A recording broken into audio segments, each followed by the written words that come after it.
on comprend que la femme, en tant que femme, est un pilier de l'humanité. Donc, ce pilier de l'humanité, elle est un des piliers de l'humanité, hein. Euh, Elle doit donc être, son bien-être plutôt, dans sa globalité, hein. Je ne parle pas que de son bien-être physique. Je parle vraiment de son bien-être dans toute sa globalité et synonyme de bien-être de l'humanité.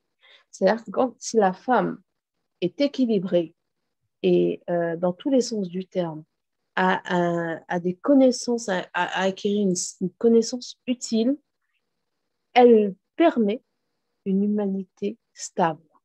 Subhanallah. La femme, et d'autant plus la femme musulmane, est une femme dirigeante, malgré elle, malgré elle. Pourquoi? Parce qu'elle donne naissance à la communauté. Hein, quand Dieu lui permet d'avoir des enfants, ces enfants sont la future communauté de demain. D'accord? Et elle éduque la communauté. Et ça, en ayant des enfants ou pas.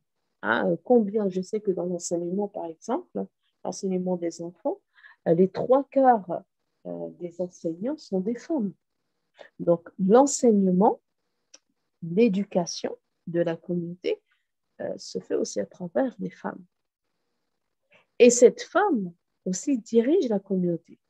On sait que même si au premier abord ce sont des hommes, comme dit le dicton, derrière tout grand homme, il y a des grandes femmes.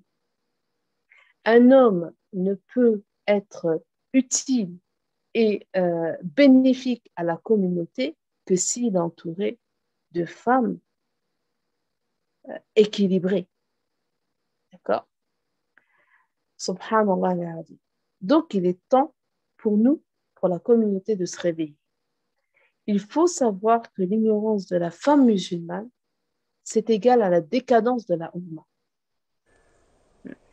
Déjà, subhanallah, l'islam était au summum. L'une des raisons, je dis bien l'une des raisons, ce n'est pas la seule raison, mais l'une des raisons de la décadence, je parle de la Ummah et non pas de l'islam, puisque l'islam est une religion d'Allah et Dieu s'en occupe. Mais la décadence de la Ummah, c'est-à-dire pourquoi la Ummah elle est rentrée dans ce qu'on appelle al-Jahiliya, donc on est revenu à al-Jahiliya, l'ignorance est malheureusement est énorme dans notre communauté. Mais c'est dû à quoi? C'est dû en grande partie à l'ignorance de nos femmes.